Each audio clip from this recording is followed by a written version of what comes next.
이재명 더불어민주당 대표가 전격 소환 통보를 받았죠. 관련해 법조팀 오지혜 기자가 더 깊이 알아보겠습니다.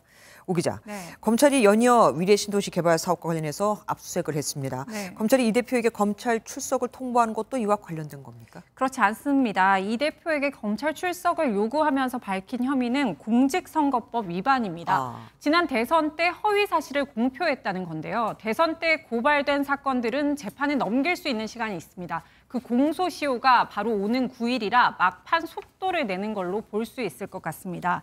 어떤 발언이었냐? 먼저 지난해 10월 경기도지사 재직 당시 국감에서 백현동 한국식품연구원 부지용도 변경 특혜 의혹과 관련해 국토부가 협박했다는 취지로 발언한 부분이 있고요. 그리고 이 발언이 있었는데 한번 들어보시겠습니다. 재직 때는 몰랐고요. 도지사가 돼서 재판받을 때 이 사람의 존재를 알게 됐고 전화도 꽤 많이 했고. 그러니까 지금 말씀하시는 저 부분이 김문기 성남도시개발공사 그 개발 1처장을 두고 얘기하는 거죠. 네, 맞습니다. 그게 지난 대선에 달궜던 대장동 수사와 관련해서 했던 발언인데요. 공교롭게도 이 대표가 모른다고 했던 김 처장 당시 검찰 조사를 받은 뒤에는 스스로 목숨을 끊었습니다. 이 대표의 이 발언도 그래서 허위라는 의혹을 받고 있는 겁니다.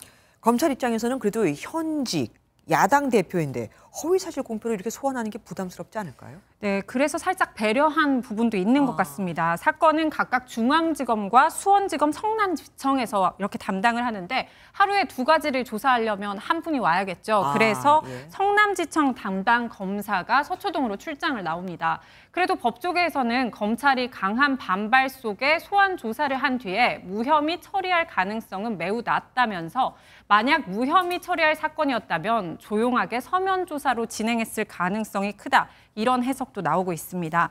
이 고발 내용이나 참고인 조사 등을 바탕으로 검찰이 아무래도 혐의 입증에 자신이 있기 때문에 소환을 통보했을 거라는 분석이 나오는 이유입니다.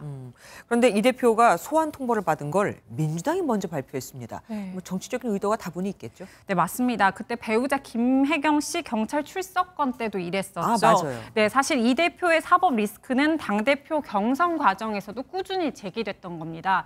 이 대표 입장에서도 오히려 선제적으로 소환 사실을 밝히면서 여론전을 펼치는 것으로 보면 될 것 같습니다. 검찰의 기소 가능성이 있는 만큼 이를 정치적인 탄압으로 규정하면서 재판 과정에 대비를 하겠다는 전략으로 해석이 되고 있습니다. 이 밖에도 이 대표 취임 전후로 이 대표와 관련된 수사가 꽤 속도를 내고 있습니다. 네, 맞습니다. 최근까지 가장 속도를 낸 수사는 이재명 대표가 경기도지사 시절 변호사 그 비대납 사건, 의혹 사건이 있죠. 선거법 관련 재판에서 이 제3자인 쌍방울 그룹이 대신 내줬다는 의혹건이 있는데요. 쌍방울 그룹의 전 현직 회장 지금 해외에 체류 중입니다. 그래서 답보 상태죠. 그래서 일단 전략을 바꿔서 혐의의 입증이 가능해서 재판에 넘기기 쉬운 사건부터 차근차근 처리한다는 전략으로 보입니다. 배우자 김혜경 씨의 법인카드 유용 의혹은 검찰에 송치됐고요. 이런 의혹들 공소시효 앞두고 당장 다음 주가 수사 변곡점이 될 것으로 보입니다. 또 이 밖에 서울중앙지검은 대장동 판박이라 불리던 위례 신도시 개발 사업 저희들도 계속 보도해드리고 있는데요. 어제 오늘 대대적인 압수수색을 벌이고 있습니다. 어쨌든 수사의 칼날은 점점 좁혀지고 있습니다. 계속해서 취재 부탁드립니다. 오지혜 기자와 함께했습니다.